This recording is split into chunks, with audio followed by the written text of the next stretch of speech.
So I watched a few people who did the £1 a day challenge and they seemed to do really well.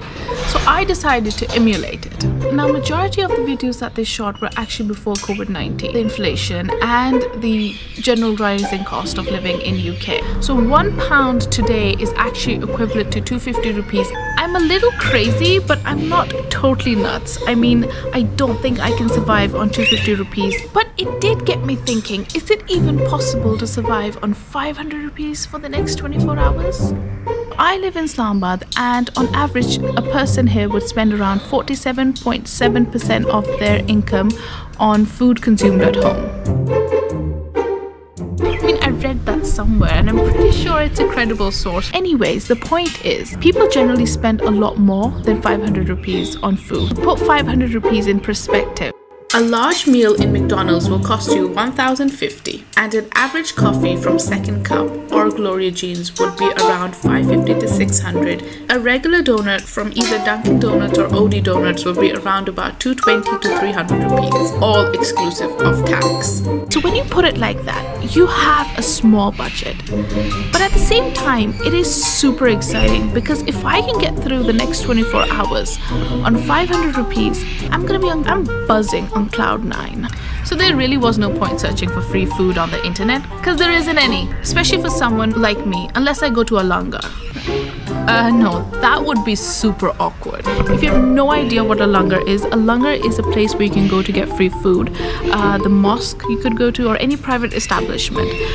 But typically give it out to homeless people, and it's not open to, I don't think it's open to the general public, but you have to look homeless for that. I don't think I'd look homeless yet.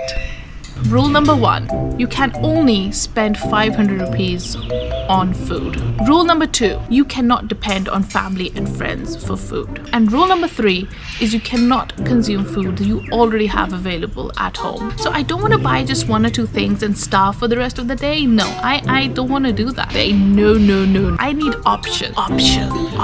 Challenge here is to be able to survive on the lifestyle you currently have. Let's go shopping. Let's go. Okay, so I'm so excited to get started. Let's go.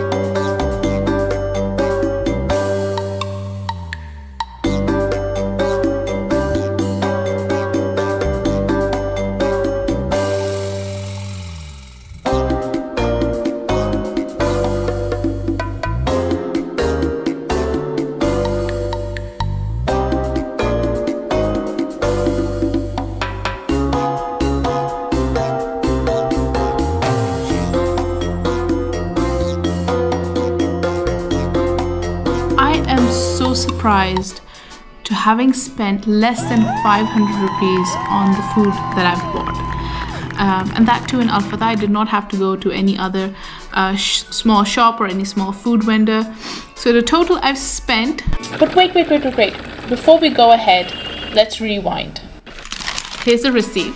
So if you add everything up, I got iceberg for 150, I got 2 eggs for 40 rupees, buns for 80 rupees, Knorr noodle packets 2 for 100, coffee for 30, and breast fillet for 94 rupees. So I think I did pretty well. Now the mayonnaise. Now this is actually mayonnaise, and it's a funny story because so what I did was, KFC was actually right next to Al-Fatah, so I went in there and then I asked them for a sachet of mayonnaise.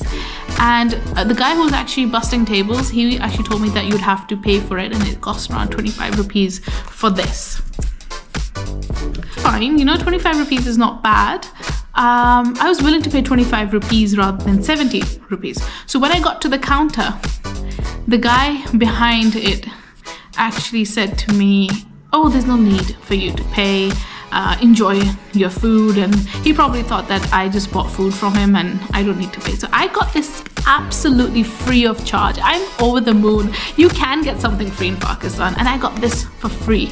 So I've got all of this for 490, and I did not even go over budget.